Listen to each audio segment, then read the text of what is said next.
The average person spends 3 hours and 15 minutes every single day on their phone. That's 1,183 hours and represents 50 days per year.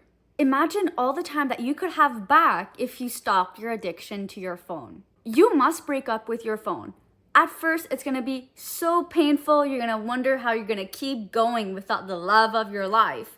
But after a while, you'll be happy that you broke up that addiction. Your phone is a toxic relationship, and you need to break that up if you wanna be successful. You're gonna be like, doo-doo, bye-bye. When you're 80 years old, do you want to look back on your life and regret that you spent every living moment on a little black screen? I know I don't, and I'm sure the reason you are here is because you don't want that as well. Now, I must be clear, this video is not about deleting all your social media and never touching your phone again. This video is to help you be balanced and live a balanced life with technology, because whether we like it or not, technology will always be a part of our lives. For work, for studying, for information, everything is online. So saying I'm not gonna go on the internet, I'm gonna stop all social media is not realistic. And we're all about realistic goals here on this channel. We don't want to escape the internet. We don't want to escape social media. And that starts with being mindful and intentional. I used to be that person that spent 3-4 hours on their phone every single day. And now I only spend an hour or so on social media. At first, I was really shocked to discover how much time I used to spend on social media, because you don't realize it.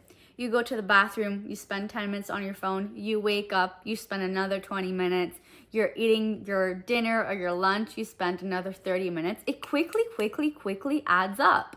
But you don't realize it because it's throughout the day in small increments. When I realized that I was wasting my life on this little screen, I was like, that's it, I need to make a change. And when I did that, I saw huge improvement in my health, in my energy, in my motivation, in my mental clarity. It's like a cloud literally lifted away from my brain. You can't do anything in your home without having your phone next to you. Chances are you are addicted to your phone. Our phones have become like part of our human body, where when we don't have it, we feel like we're missing something. Some people feel anxiety, depression. They feel like they need to have it. The problem lies is when we treat it as if it's our third arm, and it is not your fault. We often forget that companies uses human psychology, human behavior for their benefit, not for ours, not for our health, not for our well-being, but for their pocket. They spend millions and millions of dollars making their app more attractive, enhancing the features, so you do the doom scroll. I remember this documentary, I believe it was on Netflix. It's called The Social Dilemma.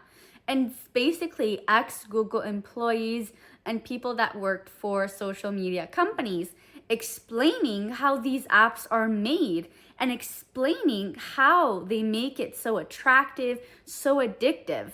So it's not that you're missing willpower or that you're lazy. It's just that you are not fighting the millions of dollars that are literally coming right at you. But that doesn't need to be the case. You can break your addiction to social media without having to delete all social media. And that starts with turning mindless into mindful. Oftentimes when we scroll on social media, it's not because we actually want to.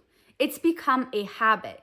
If we're waiting for someone, if we're waiting at the gas station, at the store, if we're eating, if we're doing anything, our automatic habit is to go on social media and scroll. What happens is that we open it. Most of us have Face ID. We don't need to even enter a code, and we just click on an app and our brain is firing fireworks, so happy with all the dopamine hits. And then we scroll and we get that same dopamine hit, that same feeling. Even though we might not be conscious about it, it is very real. So what you want to do is to change your mindset. When you open your phone, when you open TikTok, Instagram, Twitter, whatever, you want to think, am I scrolling because I actually want to scroll? Or am I scrolling just because I had nothing else to do? I know my generation also uses it in terms of if there's an uncomfortable situation. So if you're alone or if you're waiting for someone, our automatic reflex is to pull out our phone.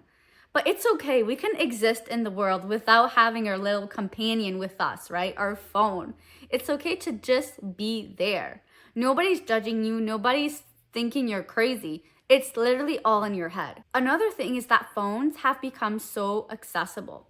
So before, I remember when I was younger, we had a computer, right? But it was fixed. It had a modem. It was very heavy. We couldn't just carry it all over the house. It had to be plugged to the internet. We couldn't use the phone while we used the internet. Those with dial-up know what I'm talking about. So it was very much inaccessible.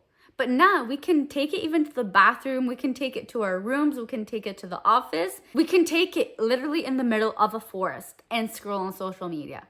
To me, that's insane. And we need to break that. So if you don't want to be on your phone, put it in another room when you're at work, when you want to focus, leave it into another room and don't think about it. Because if it's right next to you, if there's any notification or if it's just there, the temptation is going to be so hard to fight because you can just reach your arm and grab it. But you need to be smarter than your brain. You need to be smarter than your thoughts and your feelings because you need to think what you really want long term versus right now. If you're not able to stop scrolling before bed, literally go buy an old school alarm and leave your phone in another room.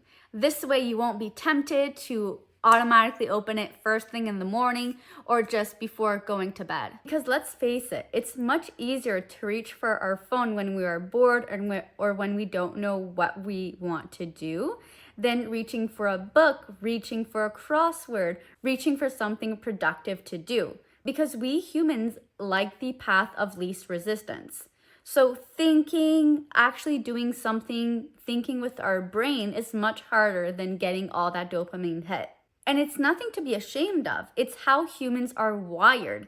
This is why we have to put barriers. This is why we have to be mindful. This is why we need to be intentional about what we want to do with our time. Another way to do that is to set a time limit on your specific apps. Tell me, how often do you open Instagram or do you open TikTok just for a minute, just to check something, and then you realize 15 or 30 minutes passed by and you're like, whoa, I didn't even realize so much time has passed.